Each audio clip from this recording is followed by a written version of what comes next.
Les matins de France Culture. Guillaume Erner. Antoine Dulster, bonjour. Bonjour Guillaume, bonjour à tous. Votre question du jour. Comment reconstruire à Mayotte, mais surtout comment reconstruire durablement? En ce jour de deuil national en hommage aux victimes du cyclone Chido, on se penche donc ce matin sur la reconstruction qui pourrait prendre 2 ans. C'est ce qu'a déclaré le Premier ministre François Bayrou la semaine dernière. Hier, le ministre démissionnaire des Outre-mer, François-Noël Buffet, incitait à être prudent sur ces annonces de délai devant l'ampleur des destructions. Sur place, la population fait face à l'urgence. Les infrastructures, les bâtiments publics sont touchés, mais ce sont surtout les logements qui sont atteints, en particulier ceux qui relèvent de l'habitat informel. Sur les 320 000 habitants de ce territoire, quelques 100 000 personnes habitent dans des bidonvilles, dont 20 000 à Kawéni, en lisière de Mamoudzou. Le plus grand bidonville de France a été quasiment rayé de la carte. Alors dans l'urgence, ces habitants reconstruisent comme ils le peuvent des abris de fortune, d'où cette question que nous posons donc ce matin.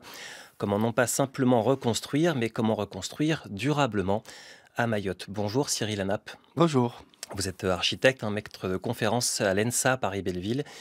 Vous menez des projets à Mayotte depuis une dizaine d'années autour de la résorption de l'habitat insalubre. Et je précise que votre agence Air Architecture a été lauréate du concours Un toit pour tous en Outre-mer. Alors, peut-être d'abord un élément factuel. Quel constat faites-vous avec les éléments que vous avez de l'ampleur des destructions sur place et quels défis sont posés pour cette reconstruction?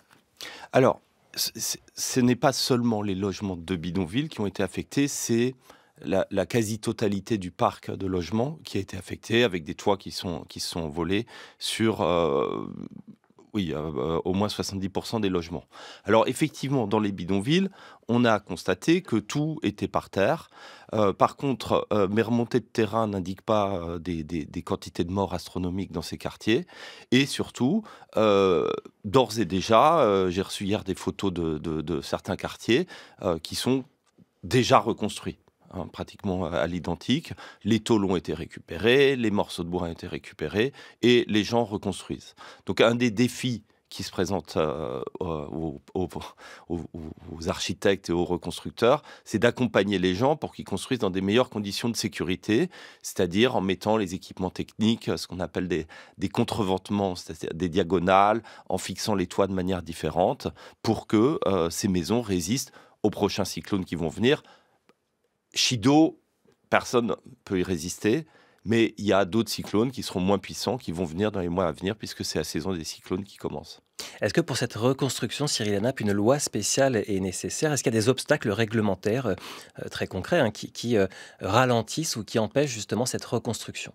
Alors, le premier programme qui a été lancé depuis l'an 2000 sur le logement social pour les personnes en grande précarité, il y a un seul programme qui a été lancé depuis plus de 20 ans, depuis 25 ans, qui s'appelle justement Un toit pour tous en Outre-mer.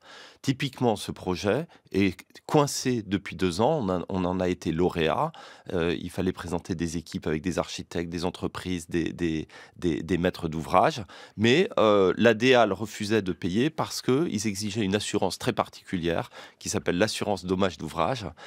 Or, aucun assureur français n'accepte d'assurer en dommage d'ouvrage à Mayotte.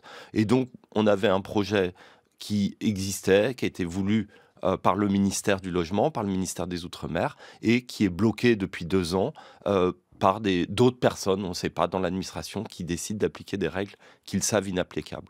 Alors, je le disais en introduction, les logements informels et insalubres sont les plus touchés. Est-ce qu'il faut dissuader la population de les remettre sur pied? On sait que c'est le souhait qui a été formulé par l'exécutif. Qu'en pensez-vous, Cyril Hanap? Il est très gentil, l'exécutif, mais quel logement il a à proposer en échange? C'est-à-dire qu'à l'heure actuelle, quand on compte le chiffre de 2000 logements sociaux qui circulent à Mayotte, il est largement surévalué. En fait, c'est quelques centaines. Et il est vrai qu'il existe un programme de construction de logements sociaux. L'objectif, c'est 10 000 logements sociaux vers 2030. Toutes mes remontées de terrain, tout ce que je peux observer, c'est que s'il y en a la moitié, ça sera déjà pas mal. Mais quand bien même il y en aurait 10 000, qu'il en manquerait encore 25 000 pour loger l'ensemble de la population.